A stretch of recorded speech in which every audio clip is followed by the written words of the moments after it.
Assalamualaikum warahmatullahi wabarakatuh. Perkenalkan nama saya Muhammad Rehan. Saya mahasiswa dari kelas SI4F. Pada video kali ini saya akan menjelaskan tentang ujian akhir semester saya pada mata kuliah IT Service Management. Nah, jadi untuk ujian akhir semester ini saya akan mempresentasikan laporan informasi teknologi sistem manajemen, yaitu ITSM, yang berjudul pelayanan dengan menggunakan framework ITIL versi 3 untuk mahasiswa pada masa pandemi COVID-19. Langsung saja kita ke latar belakang laporan. Latar belakang laporan, e-learning merupakan peralihan proses pembelajaran dari tatap muka langsung di dalam kelas menjadi pembelajaran berbasis digital. Dalam bidang pendidikan, e-learning sebagai kemajuan teknologi informasi telah dimanfaatkan sebagai sarana pembelajaran di perguruan tinggi karena dirasakan mampu meningkatkan kegiatan akademik khususnya perguruan tinggi agar menjadi efektif dan efisien.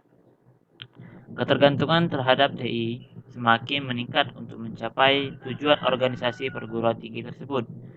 Salah satu tujuannya yaitu menjadikan perguruan tinggi bertaraf internasional dan maju dalam ilmu pengetahuan dan teknologi atau IPTEK. Cara untuk membuat layanan TI dalam perguruan tinggi itu salah satunya dengan menggunakan Framework Information Technology Infrastructure Library atau ITL, yang dimana ITL tersebut adalah kerangka kerja yang terdiri dari praktik dan proses terbaik yang dapat diaplikasi untuk menyediakan manajemen layanan TI ITSM. Yang kedua yaitu adalah Framework ITL versi ketiga, kerangka dari ITL versi 3. Inti dari kerangka kerja ITL versi 3 ini berkisar pada siklus hidup layanan ITL dan serangkaian proses pendukung dan praktik terbaik untuk setiap tahap. Terdapat 5 tahapan di ITL. Yang pertama itu adalah strategi layanan, yang kedua desain layanan, yang ketiga transisi layanan, dan keempat operasi layanan, dan kelima yaitu peningkatan layanan berkelanjutan ITL. ITL dirancang sedemikian rupa sehingga tahapan siklus hidup bersama-sama membentuk proses loop yang tertutup. Ini penting karena sebagian besar aktivitas pengelolaan layanan tidak dilakukan saat membuat layanan dari awal, melainkan aktivitas yang memperbaiki atau menyempurnakan layanan yang sudah ada. Setiap tahap siklus hidup layanan diwakili oleh salah satu volume ITL dan berdiri sendiri, sementara pada saat yang sama diintegrasikan dalam kerangka kerja ITL secara keseluruhan. Masuk ke bab kedua, titik 1, yaitu strategi layanan ITL. Tujuan dari strategi layanan ini adalah untuk menyediakan strategi untuk siklus hidup layanan dan untuk memastikan bahwa layanan sesuai dengan tujuan dan cocok untuk digunakan. Strategi tersebut harus selaras dengan tujuan perguruan tinggi serta kebutuhan mahasiswa. Dimulai dari penilaian kebutuhan mahasiswa, tahap siklus hidup strategi layanan menentukan layanan mana yang ditawarkan organisasi TI dan kapabilitas apa yang perlu dikembangkan. Yang terdapat di dalam strategi layanan ITL ini ada manajemen strategi untuk layanan TI, manajemen portofolio layanan, manajemen keuangan untuk layanan TI, manajemen permintaan, dan manajemen hubungan bisnis. Dalam strategi layanan, manajemen portofolio layanan membantu mengelola layanan sebagai portofolio holistik. Manajemen permintaan berkaitan dengan pemahaman dan mempengaruhi permintaan pengguna dengan memodelkan profil pengguna dan pola aktivitas bisnis. Manajemen keuangan berkaitan dengan pemahaman biaya dan peluang yang terkait dengan layanan dalam hal keuangan. Bekerja sama, proses ini memberikan kemampuan bagi perguruan tinggi untuk membuat keputusan yang diinformasikan tentang layanan apa yang akan disediakan dan bagaimana layanan tersebut harus dibangun. 2.2 yaitu desain layanan ITL. Fase siklus hidup desain layanan adalah tentang desain layanan dan semua elemen pendukung untuk pengenalan ke dalam lingkungan hidup. Cakupan tahap siklus hidup desain layanan mencakup desain layanan baru, serta perubahan dan penyempurnaan yang sudah ada. Tujuannya yaitu untuk memastikan bahwa layanan yang dikembangkan memenuhi maksud pemakai dan yang dijelaskan dalam strategi layanan dan mempertimbangkan hal-hal seperti supportability, manajemen risiko, dan kelangsungan layanan. Semakin banyak integrasi layanan dan masalah manajemen yang dapat diatasi selama desain layanan, transisi layanan menjadi lebih mudah. Yang terdapat di desain layanan ITL itu adalah koordinasi desain, manajemen katalog layanan, manajemen tingkat layanan, manajemen risiko, manajemen kapasitas, manajemen ketersediaan, kontinuitas layanan TI, keamanan informasi, kepatuhan, arsitektur, dan manajemen pemasukan. 2.3 yaitu transisi layanan ITL.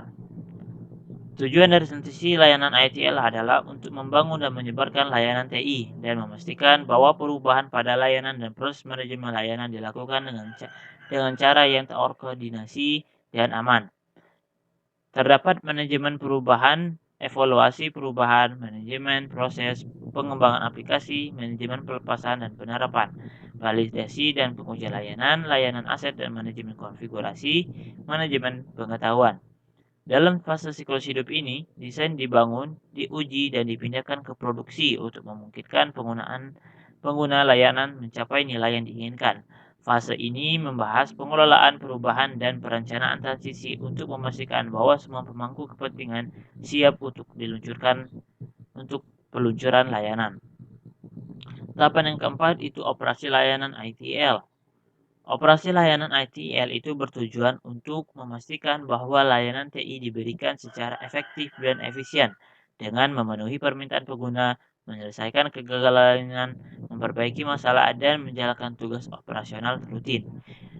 Yang ada di dalam operasi layanan ITL ini adalah manajemen acara, manajemen insiden, pemenuhan permintaan, manajemen akses, manajemen masalah, kontrol operasi TI, manajemen fasilitas, manajemen aplikasi, manajemen teknis, dan penutup. Operasi layanan mengawasi kesehatan keseluruhan harian dan layanan yang diberikan kepada pengguna dan fungsi bisnis. Ini termasuk mengelola gangguan pada layanan yang memastikan pemulihan setelah insiden dan menentukan akar penyebab masalah. Ini juga mencakup aktivitas meja layanan seperti menangani permintaan pengguna akhir dan mengelola izin akses layanan.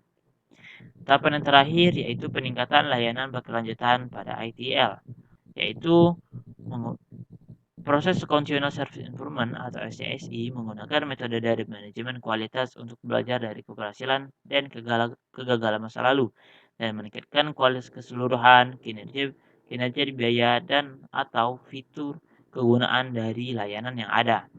Proses peningkatan layanan berkelanjutan bertujuan untuk terus meningkatkan efektivitas dan efisien pada proses layanan TI. Perusahaan akan sering menyusun upaya peningkatan mereka menjadi inisiatif CSI yang diprioritaskan dan dikelola proyek iklan dibandingkan dengan tugas manajemen layanan lain yang diperlukan sebagai operasi yang sedang berjalan. Tujuan dari inisiatif CSI ini adalah untuk menentukan dan melaksanakan upaya khusus yang bertujuan untuk meningkatkan layanan dan proses berdasarkan hasil tinjauan layanan dan evaluasi proses. 5 tahap siklus hidup layanan ITL ini bekerja sama untuk mendukung semua aspek manajemen layanan untuk termasuk pembuatan layanan baru dan membuat perubahan pada layanan yang ada. Yang terdapat dalam peningkatan layanan berkelanjutan ITL ini ada tinjauan layanan, evaluasi proses, definisi inisiatif CSI, dan pemantauan inisiatif CSI. Kesimpulannya, teknologi informasi atau TI sangat dibutuhkan pada proses perkuliahan di perguruan tinggi. Terlebih lagi jika pihak perguruan tinggi memiliki layanan yang memudahkan para mahasiswa dalam proses pembelajaran dan sarana komunikasi untuk pengambilan keputusan. ITL adalah sebuah framework atau kerangka kerja yang digunakan untuk memanajemen layanan TI untuk menjadikan layanan tersebut menjadi lebih efektif dan sekaligus menghemat biaya. E-learning merupakan salah satu contoh dari layanan yang diberikan oleh pihak perguruan tinggi kepada mahasiswa mereka untuk mempermudah mereka dalam melakukan pembelajaran. Karena e-learning memiliki sifat yang efisien, efektif, dan menghemat pengeluaran pihak perguruan. Baik, itu saja yang dapat saya sampaikan. Jika saya ada salah kata, saya mohon maaf. Kepada Allah saya mohon ampun. Wabillahi taufiq wal hidayah. Wassalamualaikum warahmatullahi wabarakatuh.